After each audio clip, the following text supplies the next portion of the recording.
Warning, this content may be disturbing to some audiences. Subscribe. If you dare. She's draped in black clothing that seems wet. Skeleton hands but a very soft, feminine, young face. Eyes like black holes. Hey everybody, welcome to ANECDOSED. People ask Reddit. Victims of sleep paralysis, what was your run-in with the sleep paralysis demon like? Number 1. Commenter. I get this on a regular basis, but mostly when I nap, not when I go to sleep for the night. I have never experienced the demon, but the experience is terrifying. I can see everything, or at least it seems like I can, but I am unable to move. It feels like if I don't make every effort to move I will be stuck like that forever. I usually have to start by wiggling a toe, or a finger, and then keep that momentum going until I fully wake. It takes an extreme amount of effort, and if I don't keep the effort constant, I have to start all over again. Person B. Yeah, that's the same for me too. The feeling is usually accompanied by a fear of closing my eyes or falling back asleep. Person C. This is exactly like my experiences. Only during sleep at odd times of the day, and I never experienced a demon. It's happened about a half dozen times now, and now that I can identify it when it's happening, I no longer struggle and panic, I just force myself to stay calm and go back to sleep. Person D. Same here, except I'm going to die of heart attack if I don't move. Crazy. Number 2. Commenter. I've only experienced it 3 times, but my first time was the worst. I've never had any visual encounters, but when it happened the first time I was laying on my left side and started to feel that pressure on my chest. When I realized I was paralyzed and started panicking, something whispered in my ear just coming in to say goodnight. That's when I felt like something was pushing me towards the edge of my bed. Terrifying stuff. Person B. Same here, no visual encounters. I don't panic anymore as I'm used to it. It's just a bit annoying and unnerving. I had the auditory thing once, freaked the hell out of me. It's a good thing I understand the causes of sleep paralysis, or else I'd be a mess. Person C. When you are sleeping, your brain essentially paralyzes you so you don't act out your dreams. Sleep paralysis occurs when you are in between that paralyzed state and consciousness. You are halfway between being awake and dreaming, which could explain some hallucinations. TL. Doctor, you are somewhat awake but your brain still thinks you are asleep. Number 3. Commenter. This is word for word what I experience 2-3 times a month. Except it's an obviously feminine voice telling me, go back to sleep, or, good night, baby, and I can see her face and body. She's draped in black clothing that seems wet. Skeleton hands but a very soft, feminine, young face. Eyes like black holes. She's always sitting on my chest. I like to refer to her as bitch. When she leaves me alone I go flying through infinity. Person B. Your flying through infinity provokes me to respond, because it's just so similar to an experience I had. It's uncanny. Without going into too much detail on my history of sleep paralysis, I've had a lot of it. All my life. My response is always rage. Uncontrollable outright rage like I never feel while awake. It's a response of pure instinct, and I wish I could change it. I wish I could thank the thing that is causing it. That might sound weird, but here's why. I'm not a superstitious person. I always believed, even since I was a child, that my sleep disorders, including paralysis and lucid dreams, were neurological in nature. Then one night something different happened. It had never happened before and has never happened again. I had short out-of-body experiences before, mostly just limb pop-out, or sitting up and leaving my body laying down. It's hard to explain.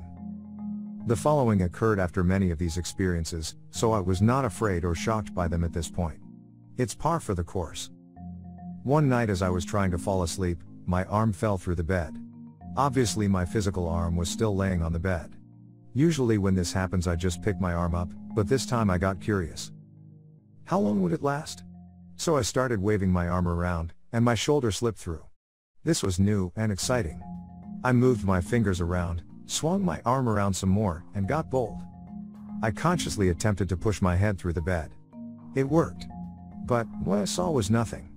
I don't mean I couldn't see, but it was as if something was in fact nothing in this place. I must sound totally bonkers right now.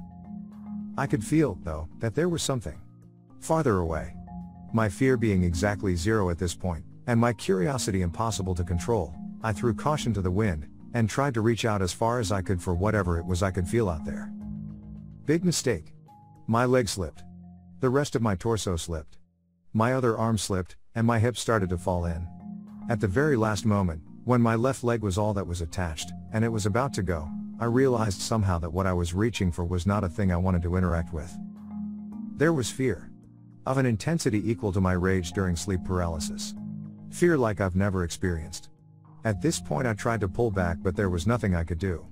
I tried to swing my leg back up to smash into my body, but it was stretched down, like being pulled into a void. My other knee slipped, nothing but my foot ankle down and part of my left hip holding me up at this point. I was pretty sure I was about to be gone. Whatever that means. Just at that last second, something reached in, grabbed my shoulder and yanked me back up. Like it was nothing. I can't really explain this properly either. The hand felt solid. Powerful. Like I was in its natural habitat. It pulled me back up with all the difficulty of lifting a cotton ball. I slammed back into my body with a feeling of finality. As if to say, no effing way I'm letting you fall into that. Directly and immediately into a state of sleep paralysis. This is the one time I just laid there. No fear, no rage, no attempt to move. My instincts said whatever was pinning me down had just saved my ass from something I probably never want to understand. I've continued to have regular sleep-related issues since that day, and to my shame I've continued to react as I always do. I rarely have any reasoning ability during my episodes. Just running on pure instinct. But I can tell you for absolute certainty that, if what I was falling into is your infinity, you want nothing to do with what's on the other side of it. And your bitch might just be doing what she is doing to save you from it. Think about it. Just for a moment I'll take a superstitious lane. What would it feel like to have your soul locked into your body so that it couldn't be pulled out? Probably a lot like paralysis. Still wish I could thank it. Number 4. I am Mexican, and my good friend's mom has a story about this that chills me to the bone every time. In her village in Mexico, one night she woke up to a dark demon-like figure sitting on her chest and she could not get up. Fearing for the safety of her young son who was awake playing in the room at the time, she told him, "Go to the neighbor's house and ask for help."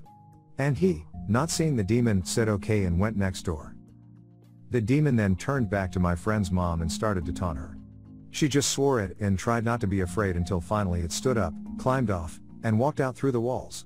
She went outside to go to the neighbor's house where her son was, but stopped to see the whole village standing outside their doors with baseball bats and kitchen knives. She asked what happened and they all claimed to see a dark figure walk straight through their walls through all the houses down the street. No one ever spoke of it again. But on a funny note, her son had forgotten why he was sent to the neighbor's house and just told them he was hungry and they fixed him a snack. Number 5. I've had 3 sleep paralysis events in my life. 1. I saw a cat-sized shadow creature at the base of my bed and it slowly crawled up onto my sheets and finally up to my chest. I felt uncomfortable. 2. Another time I saw a shadow man walking around my room, disappearing behind my open door. This was the scariest one I've had so far. 3. This one was the best. I saw a couple of surreal-looking penguins walking around my bedroom. It was amusing and funny. Number 6. I get bouts of sleep paralysis every couple of weeks, and I also see shadow people as opposed to what people normally associate with sleep paralysis. Pretty terrifying.